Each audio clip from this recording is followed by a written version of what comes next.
তাহিরি শ্রোতা আপনারা? হ্যাঁ, তো তাইলে ঠিক বেঠিক বলতেছেন কেন? তো জিজ্ঞেস তো করি নাই ভাই। সরি ভাই, কিছু করার দেয়। এই যে ভিডিও ম্যানরা বলবে যে জামশেদ মজুমদার কি অহংকার নিয়ে কথা বলে, মানুষের তুচ্ছ করে কথা বলে। আর এগুলা ওনারা কি করতেছে এখানে? আসতে ইসলাম শিখতে আসে, ঠিক বেঠিক আপনি সিদ্ধান্ত দিবেন। এই যখন থেকে শ্রোতারা ঠিক বেঠিক সিদ্ধান্ত দিচ্ছে, তখন থেকে বক্তারা যা খুশি তা বলে যে ঠিক কিনা, লোকে কয় ঠিক ঠিক হয়ে যায়, শেষ। আর কোনো মানদণ্ড নাই ঠিক বেঠিকের, কোনো কোরআন সুন্নাহ থেকে দলিল প্রমাণ লাগে না। খালি বক্তা গবু ঠিক কিনা, শ্রোতা গবু ঠিক, এই ঠিক, ব্যাস। যুব সমাজের অবক্ষয়তার কারণ যদি নিয়ে কথা বলি, সবগুলো তো দূরের কথা, 10টা 5টা কারণ তো দূরের কথা। যদি খালি যুবকের নেশার বিষয়ে কথা বলি, তা কতক্ষণ বলা সম্ভব? কতক্ষণ বললে নেশার বিষয় বলে শেষ করা সম্ভব? আর আমি বা কতটুকু জানি কতটুকু অধঃপতন হয়েছে। যুবতীর বেপরদা, পর্দাহীনতা, এইটা নিয়ে যদি কথা বলি, তাহলে কতক্ষণ বলা সম্ভব? কতটুকুই বা বলার জ্ঞান রাখি? উলঙ্গ থেকে মানুষ বেপর্দা থাকতো, তারপর মানুষ জামা কাপড় পরল, ওগুলো পরে এখানে সেখানে এমন ডিজাইন করছে, উলঙ্গর চাইতে বেশি ভালগার দেখা যায়। তারপর কিছু মানুষ বোরখা বানানো শুরু করলো, স্ট্রবেরি কালার, পিঙ্ক কালার, বুকের সামনে ফুল, নাভির নিচে ফুল, কোমরের মধ্যে পিতা দিয়ে টাইট করে বান্দা দিয়া, হাত এভাবে তুইলা মেয়েরা মাদ্রাসার হাটে এখন। তো যুবতীর, আমার বোনের বেপরদা নিয়ে কথা বললে কতক্ষণ কথা বলবো, আর কতটুকুই বা বলা সম্ভব? আমি বা কতটুকু জানি? যুবকের অবক্ষয় নিয়ে কথা বললে, রাস্তাঘাটে কোনো মেয়ে ছক্কা লুডু খেলে না, সবগুলা যুবকরাই তো খেলে। রাস্তাঘাটে যুবতীরা সিগারেট, গাঁজা, ইয়াবা সেবন করে বেড়ায় না, যুবকরাই করে। এখনো সিনেমা হলের টিকিট যুবক যুবতীকে ফুসলায় ফাসলায় 2টা টিকিট কেটে নিয়ে যায় সিনেমা দেখতে। এখনো জানার সমস্ত বিল যুবক ভরে। রাস্তাঘাটে মারামারি, গালিগালাজ, এগুলো যুবকরাই করে, পুরুষরাই করে। আবার আল্লাহ থেকেও আদিষ্ট হয়েছে প্রথমে নিজের চক্ষু অবনত করে লজ্জাস্থানের হেফাজত করতে।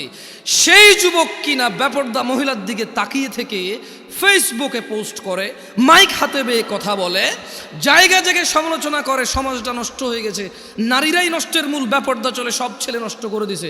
অথচ ও ল্যাংটা হাঁটলেও পুরুষের জন্য আল্লাহর পক্ষ থেকে আদেশ, নিচে তাকাবে তারপরে হাঁটবে। ও নিচে তাকাবে না, নিজেরটা মানবে না, আরেকজন মানে নাই, সেটার সমালোচনা করে বেড়ায় যুবক। এখানকার যুবকের ধারণা পর্দা মানে হচ্ছে মহিলা, পর্দা মানে মা, বোন, স্ত্রী, কন্যা, দাদি, নানি, ফুফি, খালা। পর্দা মানে মহিলা। যখন তারা পর্দাকে এভাবে খ্রিস্টানদের মতো, ইহুদি নাসারাদের মতো যখন পরিবর্তন করতে শুরু করলো পর্দার মিনিং, তখন আল্লাহর আযাব এদের উপরে চলে আসছে। এদের মহিলারা বলতেছে যে আরে পর্দা কি পোশাকে আছে নাকি, মনে হলো পর্দা। কারণ এরা পর্দার অপব্যাখ্যা করেছে, এরা পর্দার মানে সমস্ত মহিলার বদনাম করেছে।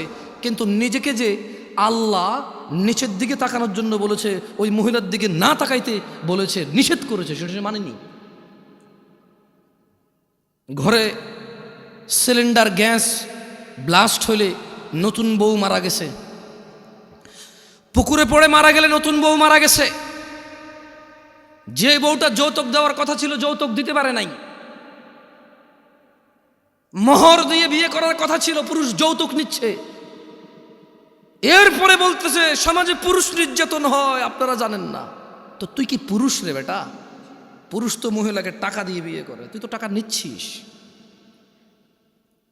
পুরুষ তো মহিলাকে টাকা দিয়ে বিয়ে করে, পুরুষ উপার্জনের জিম্মেদার নিজেকে মনে করে। মা বোনকে কাজে লাগাই দে না, মেয়েকে কাজে লাগাই দে না। পুরুষ মর্যাদা সম্পন্ন হয়, বলবে 3 বেলা খাবো, না পারলে 2, না পারলে 1।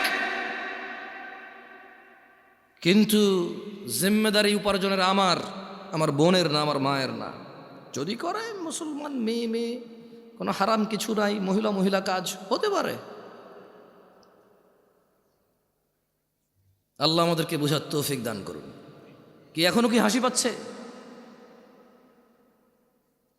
নাম হচ্ছে সালাফি কনফারেন্স। বসে আছে যারা নিজেদেরকে দাবি করে মানহাজুস সালাফের মধ্যে যারা আছি আমরা। মানহুমুস সালাফ, সালাফকে আসহাবান নবী সাল্লাল্লাহু আলাইহি ওয়াসাল্লাম, নবী সাল্লাল্লাহু আলাইহি ওয়াসাল্লামের সাহাবারা হচ্ছে সালাফ। আমরা বলছি আমরা ওদের অনুসরণকারী, আর বসে বসে কমেডি করি এখানে এসে। আল্লাহ আমাদেরকে বোঝার তৌফিক দান করুন। সরি, আপনারা মনে কষ্ট নিয়েছেন আমার কথায়? দুঃখজনক।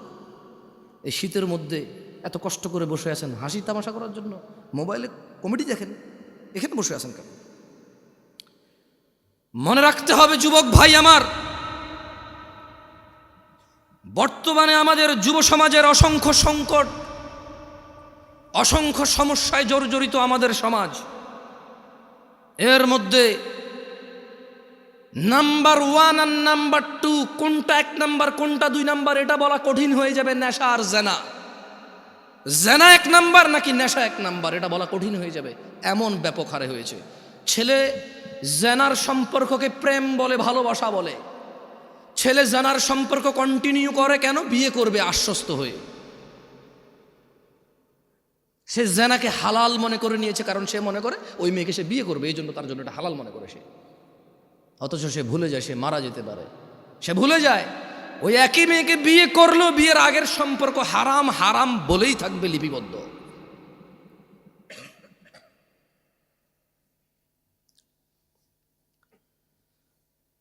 যুব সমাজ মাদকের মরণ নেশায় মেতে উঠেছে। বর্তমান সময়ে অধিকাংশ যুবক মাদকে আক্রান্ত, ধ্বংসের অবলীলায় নিপতিত হতে দেখা যায়। বিভিন্ন ধরনের মাদকের সয়লাভ যুবকদের মধ্যে ছড়িয়ে পড়াতে তারা কোনো না কোনো উপায়ে নেশাগ্রস্ত হয়ে পড়েছে। যারা নেশা করে তারা অধিকাংশই জানে নেশা কোনো রকম উপকারী বা ভালো কাজ নয়, এবং তা মানুষের জীবনাশক্তি বিনষ্টকারী। এইসব জেনে শুনেও যুবক মাদকাসক্ত নেশার অন্ধকার জগতের মধ্যে থাকতে চায়। ও থাকতে চায় নেশায় বিভোর হয়ে, উদাসীনতায় মেতে থাকতে চায়, এটা জেনেও যে নেশা ওকে ধ্বংসের সর্ব উচ্চ পর্যায়ে নিয়ে যাবে, ধ্বংসের সর্বশেষ পর্যায়ে নিয়ে যাবে, এটা ও জানে, তারপরও সে মেতে থাকতে চায় নেশায়। মাদকাসক্ত তরুণ প্রজন্ম ধর্ম কর্ম সব কিছু বিসর্জন দিয়ে হতাশাকে, স্যাডনেসকে, সরাউনেসকে আপন করে নিতে চায়, সঙ্গী করে নিতে চায়। জীবনের চলার পথ থেকে বিভ্রান্ত হয়ে পড়েছে এবং বিবেক বুদ্ধি হারিয়ে সামাজিকতা থেকে দূরে সরে যেতে চায় যুবক, নেশায় আসক্ত হয়ে, নেশাকে আপন করে নিয়ে। অথচ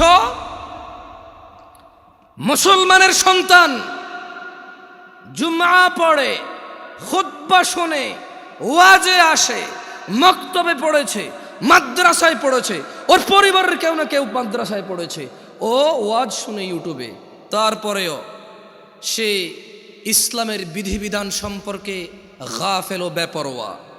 অথচ ইসলাম মানুষকে নেশা গ্রহণ, মাদক সেবন হতে সম্পূর্ণ নিষেধ করে। মানুষকে ধ্বংস ও করুণ পরিণতি হতে রক্ষা করার জন্য ইসলামী অনুশাসন মেনে চলার কোনো বিকল্প নেই যুবক ভাইয়েরা। তাই আমাদের জানতে হবে ইসলাম মাদক সম্পর্কে কি কি দিক নির্দেশনা দিয়েছে। কি ঠিক কিনা বলতেছেন না যে কি খারাপ লাগতেছে? তা 2-3 বার জিজ্ঞেস করে নি বলেন, তাহলে ঠান্ডা হয়ে যাবেন। বলবেন যে এত কষ্ট করে ওনার লাগে বসে আছি, উনি একটাবারও ঠিক কিনা গুলো না ঠিক বলতে পারলাম না। আজকে তো ওয়াজ যে ঠিক হয়েছে স্বীকৃতি দিতে পারলাম না, সার্টিফিকেট দিতে পারলাম না, ঠিক কিনা? ভালো হয়েছে, ঠিক আছে, আর ভালো লাগবে না। লা ইলাহা ইল্লাল্লাহ। দই জমান ভাই, মানুষ জমায়েন না, ওয়াজ জমায়েন না, ওয়াজরে জমতে দিয়ে না, জমে গেলে তো বসে যাবে, শেষ। আমি চাই ওয়াজ না জমুক, ওয়াল্লাহ আমি চাই শ্রোতা না জমুক, ওয়াজ না জমুক।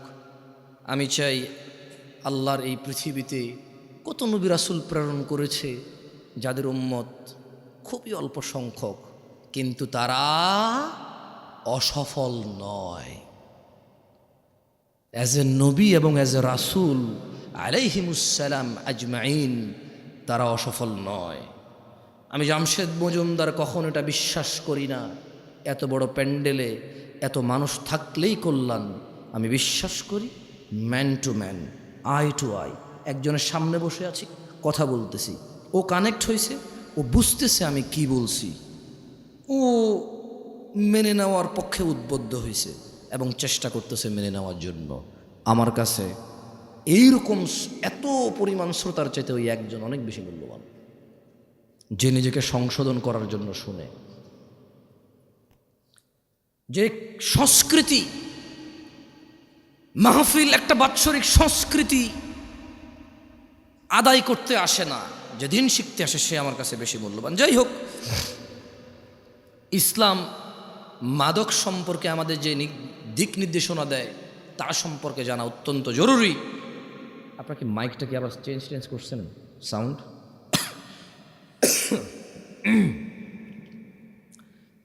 রাসূলুল্লাহ সাল্লাল্লাহু আলাইহি ওয়াসাল্লাম মাদক সম্পর্কে সতর্কবাণী উচ্চারণ করে বলেন, যে কোনো ধরনের নেশাজাত পানীয় হারাম।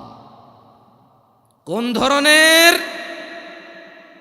এইগুলা বলিয়েন, ঠিক বা ঠিক জিজ্ঞেস করবো না, মানে এতক্ষণ তো কথা বলছি, এখন 2-1 হাদিস পড়বো, আয়াত পড়বো, আপনাদেরকে জিজ্ঞেস করব। যেটা জিজ্ঞেস করব ক্লাসে যেমন শিক্ষকরা ছাত্রদেরকে পড়ায়া জিজ্ঞেস করে, ছাত্ররা বলে, আমি চাই একটা হাদিস পড়বো, আপনাদের জিজ্ঞেস করব, আপনারা বলবেন। তাহলে কি হবে? আপনারা যখন বলবেন এটা আপনারা ইজিলি মুখস্থ করতে পারবেন, মনে থাকবে ইনশাআল্লাহ। আল্লাহ আমাদেরকে তৌফিক দান করুন, আমিন। তাহলে মুহাম্মদ সাল্লাল্লাহু আলাইহি সাল্লাম বলেছেন যে কোনো ধরনের নেশাজাত পানীয় হারাম। কয় ধরনের? কোনোটা কি বাদ গেছে? টিকটিকির লেজ, ইয়াবা, গাঁজা, এগুলো তো হাদিসের নাম নিয়ে নাই, এগুলো হাদিসে নাম নিয়ে নাই। কিন্তু যেই জিনিসের নেশা হয় সেটা হারাম কে বলেছে? মুস্তাফা আলাইহিস সালাম। তিনি আরো বলেন, কুল্লু মুস্কিরিন খামর, নেশাজাত যে কোনো দ্রব্যই মাদক, ও কুল্লু মুস্কিরিন হারাম, আর যাবতীয় মাদকই হচ্ছে হারাম। ওয়ামান শারিবাল খামরা ফিদ দুনিয়া ফামাতা ওয়া হুয়া ইউদমিনুহা লাম ইয়াতুব, আর যেই ব্যক্তি দুনিয়াতে মাদক সেবন করে অতঃপর নেশাগ্রস্ত অবস্থায় মৃত্যুবরণ করে তওবা না করে, লাম ইয়াশরাবহা ফিল আখিরাহ, আল্লাহ সুবহানাহু ওয়া তাআলা আখিরাতে তাকে মদ পান করা থেকে বঞ্চিত করবে। তাহলে আমরা বুঝলাম আনার জান্নাতি ফল, আঙ্গুর জান্নাতি ফল, মদও জান্নাতি পানীয়। মদ কি? মদ কি? জান্নাতি পানীয়। তবে জান্নাতি পানীয় যে মদ, ওখানে নেশা নাই। বিশ্বে আমরা মানুষরা যে মদ তৈরি করি সেই মদের নেশা আছে, আর যদি নেশা না হয় এটাকে মদই বলা হয় না। বুঝে আসছে না আসে নাই? ওটাকে শরবত বলে। কি বলে? যেটা খেলে নেশা হয় না ওটাকে কি বলে? আর যেটাই খেলে নেশা হয় সেটাকে কি বলে? মদ। আখিরাতের মধ্যে নেশা হবে না, কিন্তু ওটার নাম মদ। কেমন? আল্লাহ আমাদেরকে বুঝার তৌফিক দান করুন, আমিন। মানব সভ্যতার প্রতি মারাত্মক হুমকি সৃষ্টিকারী দেশের অন্যতম অভিশাপ মাদকাসক্তি।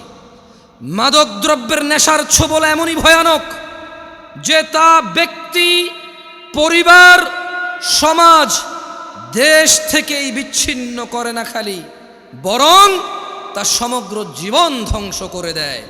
মানবতার মুক্তির কাণ্ডারি ইসলামই সর্বনাশা মাদক সম্পর্কে মানব জাতিকে সর্বোচ্চ সতর্ক করেছে।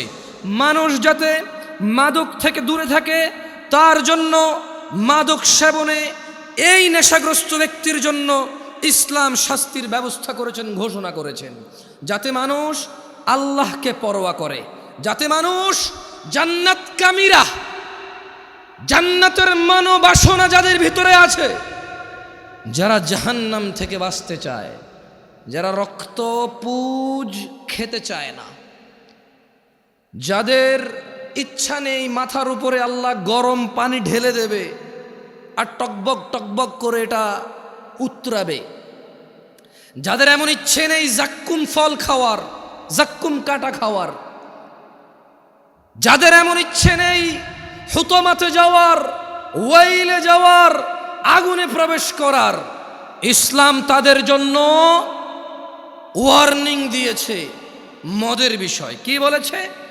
কোরআনুল কারীমে আল্লাহ বলেছে, ইয়া আইয়ুহাল্লাযীনা আমানু, ও মুমিনগণ। তাহলে কি সবাইরে বলছে? সবাইরে বলছে। কারে বলছে? কারে বলছে? অমুসলিমদেরকে বলে নাই? irrelevant to them because they don't believe in Allah subhanahu wa ta'ala. তারা আল্লাহকে বিশ্বাস করে না, সো তারা আখিরাতকে বিশ্বাস করে না, জান্নাতকে বিশ্বাস করে না, জাহান্নামকে বিশ্বাস করে না। বলে যে আমরা দেখছি না তো এটা। অথচ তারা আলোকে বিশ্বাস করে দেখা যায় না, বাতাসকে বিশ্বাস করে দেখা যায় না। এরপরে আবার প্রতিবেদন আসবে এই জমিন থেকে অমুক গ্রহে যেতে 10 লক্ষ কোটি বছর লাগবে। তুই কেমনে বুঝছস? তুই কি গেছস? যে ফিরে আসছিস? বুঝছিস? হ্যাঁ, আমি গেছি, 10 লক্ষ কোটি বছর লাগছে আমার। হ্যাঁ, তারা এগুলো বিশ্বাস করে। অবশ্য আমি বলছি না যে ভুল, তবে আমি সঠিকও বলতে পারবো না, কারণ কোনো একটা জিনিসের দূরত্ব বলার জন্য জরুরি হচ্ছে আমি ওই দূরত্বটা বুঝবো, গতিটা বুঝবো, ক্যালকুলেশন করবো যে হ্যাঁ এতদিন পরে যায় পৌঁছাবে। এখন একটা জিনিস 10 লক্ষ কোটি বছর দূরে, আমি কেমনে বুঝছি এটা 10 লক্ষ কোটি বছর? মানে আমি কিছু কি, মানে কোনো একটা গতিশীল কিছুকে তো বানাইতে হয়েছে, বানায় মাপতে হয়েছে, এটা যদি এই গতিতে যায় তাহলে 10 লাখ কোটি বছর লাগবে।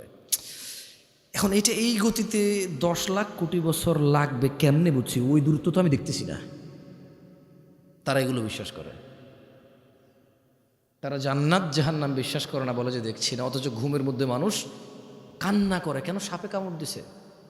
ঘুমের মধ্যে মানুষ ঘামায়া যায়, কেন? খাদে পড়ে যাচ্ছে।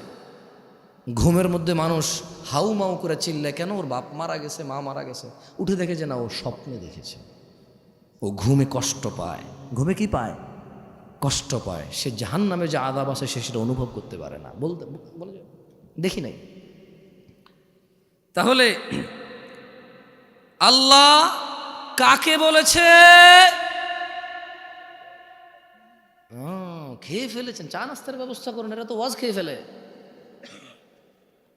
ইয়া আইয়ুহাল্লাযীনা আমানু, হে তোমরা যারা ঈমান এনেছো, ইন্নামাল খামরু ওয়াল মাইসিরু ওয়াল আনসাবু ওয়াল আজলাম রিজসুম মিন আমালিশ শাইতান ফাজতানিবুহু লাআল্লাকুম তুফলিহুন। ও আমার যুবক ভাই, মনোযোগ দিয়ে শোনো, তোমার রব কি বলছে। তিনি বলছেন, ও তোমরা যারা ঈমান এনেছো, নিশ্চয় মদ, জুয়া, প্রতিমা ও ভাগ্য নির্ণয়ক তীর হচ্ছে ঘৃণ বস্তু, শয়তানের কারসাজি। সুতরাং তোমরা এই সব বর্জন করো। কেন বর্জন করবে? লাআল্লাকুম তুরহামুন তুফলিহুন, লাআল্লাকুম তুফলিহুন, মদ ছেড়ে দাও। লাআল্লাকুম তুফলিহুন, জুয়া ছেড়ে দাও। লাআল্লাকুম তুফলিহুন, যাতে তোমরা সফল হও, বিজয়ী হও। কোন মানুষ মদ খেয়ে নেশা করে অথবা জুয়া খেলে সফল হবে না, ইম্পসিবল। আল্লাহ সুবহানাহু ওয়া তাআলা বলেছে এটা, যে তোমরা মদ ছাড়ো, জুয়া ছাড়ো। কেন? লাআল্লাকুম তুফলিহুন, যাতে তোমরা সফল হতে পারো। আবু দারদা রাদিয়াল্লাহু আনহু থেকে বর্ণিত, তিনি বলেন, আমাকে আমার প্রিয় বন্ধু রাসূল সাল্লাল্লাহু আলাইহি ওয়াসাল্লাম এই মর্মে ওসিয়ত করেছেন, লা তাশরাবিল খামর ফাইন্নাহা মিফতাহু কুল্লি শারর। একদা আবু দারদা রাদিয়াল্লাহু আনহু বলছে যে মুহাম্মদ সাল্লাল্লাহু আলাইহি সাল্লাম আমার বন্ধু আমাকে ওসিয়ত করেছে। কি করেছে? কি করেছে? আপনারা ঠিক বলতে বলতে অভ্যস্ত তো, ওইটাই খালি বলেন, অন্য কিছু আর বলেন না। কি করেছে? ওসিয়ত করেছে। আমার সাথে পড়েন হাদিসটা, বলেন আবু দারদা রাদিয়াল্লাহু আনহু থেকে বর্ণিত, না জোরে বলেন, আবু দারদা রাদিয়াল্লাহু আনহু থেকে বর্ণিত। তিনি বলেন, আমাকে আমার প্রিয় বন্ধু রাসূলুল্লাহ সাল্লাল্লাহু আলাইহি ওয়াসাল্লাম এই মর্মে ওসিয়ত করেছেন, লা তাশরাবিল খামরা, ও আবু দারদা তুমি কখনো মদ পান করিও না।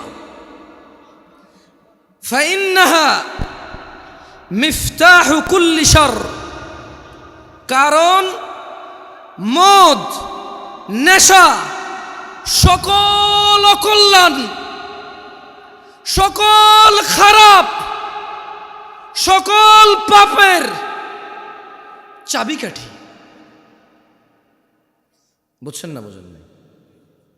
মানে একজন মানুষ যদি নেশা করে, এই পৃথিবীতে আর এমন কোনো খারাপ কাজ নাই যেটা তার দ্বারা সম্ভব না। এটা কি আমি বলছি? আবু দারদা রাদিয়াল্লাহু আনহু বলছে। ওনাকে ওসিয়ত করেছে কে? আবার খাইছে, আর একটু যা নাস্তা দেন এদেরকে। ওসিয়ত করেছে কে?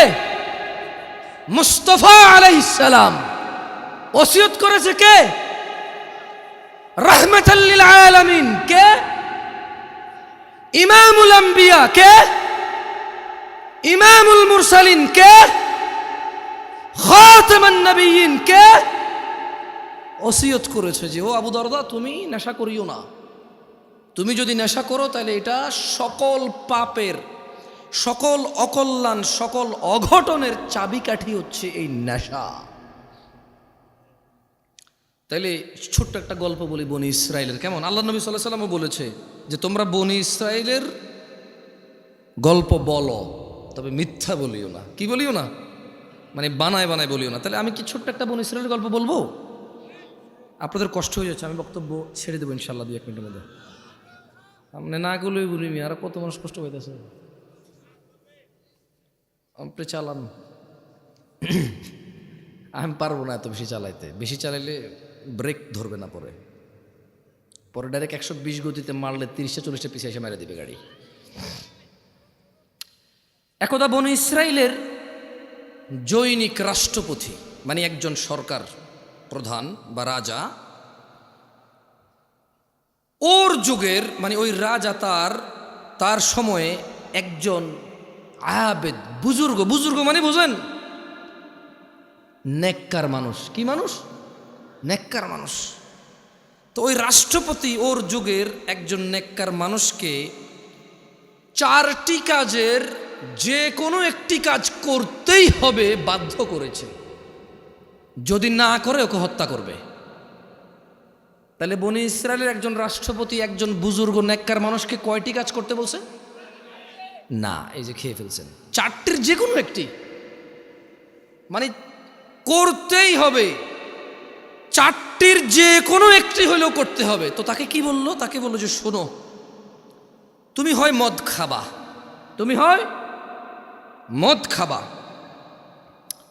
অথবা মানব হত্যা করবা, মানুষকে খুন করবা, অথবা শূকরের মাংস খাবা,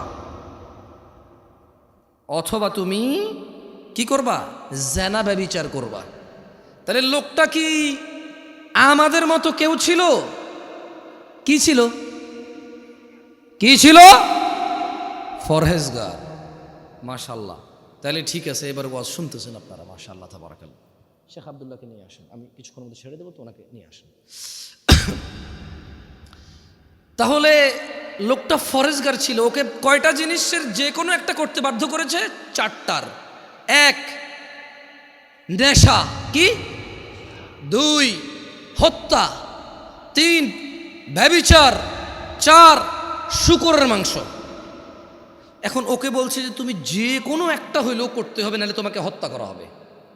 তো ওই বুজুর্গ চিন্তা করলো, শূকরের মাংস কিভাবে খাই, মানুষ কিভাবে হত্যা করি। না, এটা এখানে লেখা নাই। বুজুর্গ হয়তো চারটার মধ্যে বাধ্য ছিল। শূকরের থেকে ইজি না? আর মুসলমানদের মধ্যে কে কে হাত তোলেন তো, কে কে শূকর খাইছেন?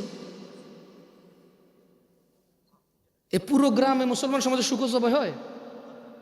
গাঁজা পাওয়া যায় কিনা? হ্যাঁ, দেখছেন ওই বুজুর্গরও একই অবস্থা হয়েছিল। আর হাসতেছে, আবার হাসতেছে, এরা কমেডি বুজুর্গ। আরে ভাই, একটু বিবেচনা দিয়ে চিন্তা করেন না। আপনি যেরকম নেশাকে শূকরের চাইতে ভালো মনে করেন, মানে শূকর এতটাই আমরা ঘৃণা করি, আলহামদুলিল্লাহ, আল্লাহর প্রশংসা, প্রপার আমরা এই সমাজে এটা দেখি না। আছে সুদখোর পর্যন্ত শূকর খায় না। সুদ খাওয়া কি? শূকর খাওয়া কি? শূকর খাইলে গুনাহ কার লগে? সুদ খাইলে গুনাহ আল্লাহর লগেও মানুষের লগেও। সুদের গুনাহ মাপ পাওয়া বেশি কঠিন।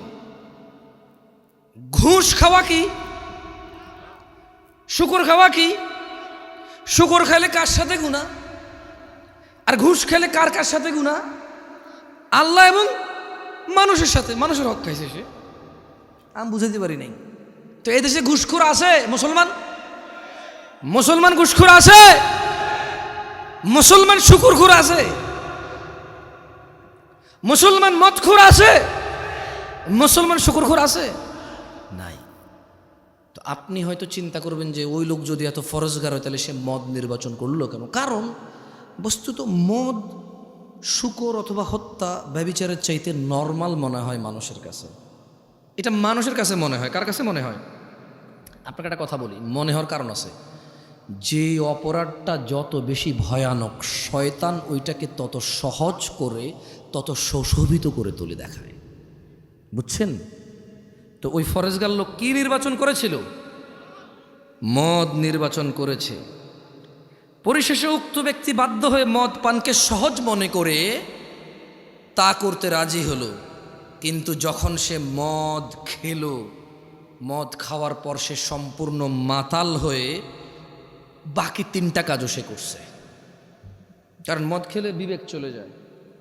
মদ খেলে কি চলে যায়? তো যখন সে সহজ মনে করে মদ খেলো, নেশাগ্রস্ত মাতাল হয়ে জেনাও করছে, শূকরও হয়েছে। আল্লাহ তাআলা আমাদেরকে বুঝার তৌফিক দান করুন। আমি যে একটু আগে বলেছি যে যেই অপরাধটা যত বড়, মানুষের জন্য যত ধ্বংসশীল, শয়তান এটাকে তত কি করে দেখায়? সুন্দর করে দেখায়। দেখেন আল্লাহ কি বলে কোরআনুল কারীম, আউযু বিল্লাহি মিনাশ শাইতানির রাজীম। ইন্নামা ইউরিদুশ শাইতান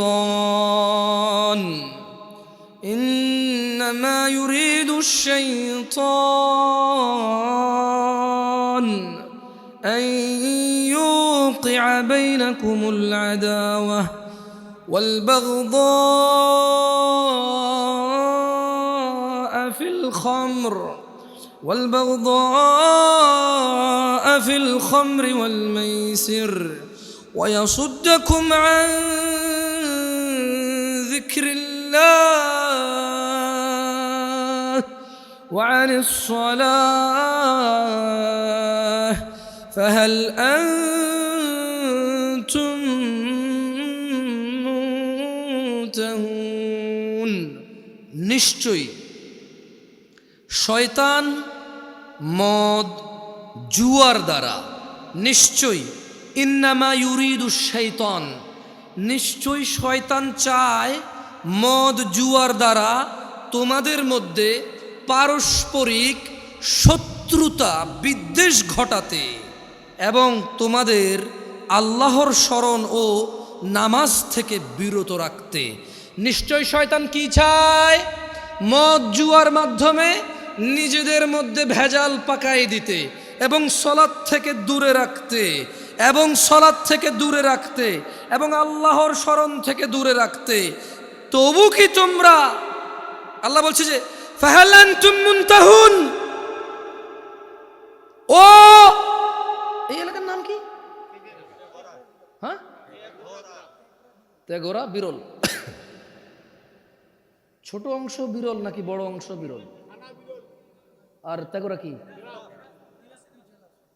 তেগোরা কি? আরে বাপরে, মাশাআল্লাহ, গ্রাম এত বড় হয়? ঘন বসু দিবে আপনাদের দিকে। মাশাআল্লাহ মাশাআল্লাহ তাবারাকাল্লাহ। তাইয়্যিব, তাইলে সূরা আল মাইদা আল্লাহ বলছে যে ইন্নামা ইউরিদুশ শাইতান, শয়তান চায় আন ইউকিআ বাইনাকুমুল আদাওয়াতা ওয়াল বাগদাআ ফিল খামরি ওয়াল মাইসির, শয়তান চায় তোমাদের মধ্যে মদ আর জুয়ার মাধ্যমে পরস্পরে বিদ্বেষ শত্রুতা লাগায় রাখতে। ওয়াসুদ্দাকুম আন যিকরিল্লাহ, এবং সে চায় তোমরা আল্লাহর স্মরণ ভুলে যাও। ওয়া আনিস সালাহ, শয়তান চায় তোমরা নেশার জুয়ার বলিবশত হয়ে নামাজ থেকে বিরত থাকো। আল্লাহ আজ্জা ওয়া জাল বলছেন ফাহাল আনতুম মুনতাহুন, তবু কি তোমরা বিরত হবে না নেশার জুয়া থেকে? কি থেকে? তাহলে নেশার জুয়ার মধ্যে শয়তান কি করতে চায় আমাদের পরস্পরের মধ্যে? ভুলে গেছেন সবাই। নেশা আর জুয়া এই দুইটা দিয়ে শয়তান আমাদের আপোষে কি করতে চায়? শত্রুতা লাগায় রাখতে চায়, মারামারি হানাহানি করাইতে চায়, আর আল্লাহর জিকির থেকে বিরত রাখতে চায়, আর নামাজ থেকে বিরত রাখতে চায়। আল্লাহ খুব সুন্দর করে প্রশ্ন করেছে, ও বিরলবাসী, আল্লাহর প্রশ্নের কি উত্তর দিবা? দিবা? দিবা? আল্লাহ বলছেন ফাহাল আনতুম মুনতাহুন, এই মদ জুয়া ছেড়ে দিয়ে নিজেদের শত্রুতা থেকে মুক্ত হয়ে আল্লাহর স্মরণে ফিরে এসে সালাতে ফিরে আসবা। ওয়া মা তাওফীকি ইল্লা বিল্লাহ, আল্লাহ আমাদেরকে তৌফিক দান করুন। যাই হোক, আমাদের শেখ আব্দুল্লাহ ইবনে আব্দুর রাজ্জাক হাফিজাহুল্লাহ চলে আসছে। আমি অনুভব করি মন থেকে আমার কথা বলা এবং ওনার কথা বলা দুইটা কথা হলেও ওনার কথা বলায় আমার কথা বলার চাইতে বেশি জ্ঞান প্রচার এবং প্রসার পায়, এটা আমি মনে প্রাণে বিশ্বাস করি। সেজন্য আমি জ্ঞানকে অগ্রাধিকার দেব, বুদ্ধিমত্তাকে অগ্রাধিকার দেব, দিয়ে আমি আমার বক্তব্য বেশি লম্বা করব না, 2-3 মিনিটের মধ্যে শেষ করে দেবো ইনশাআল্লাহুল আজিজ। মাদকের বিস্তার কিয়ামতের আলামত। ভাই আমার, ঘুষ, সুদ, চুরি, ডাকাতি, দুর্নীতি করে এই সম্পদের পাহাড় কার জন্য? সন্তানের জন্য।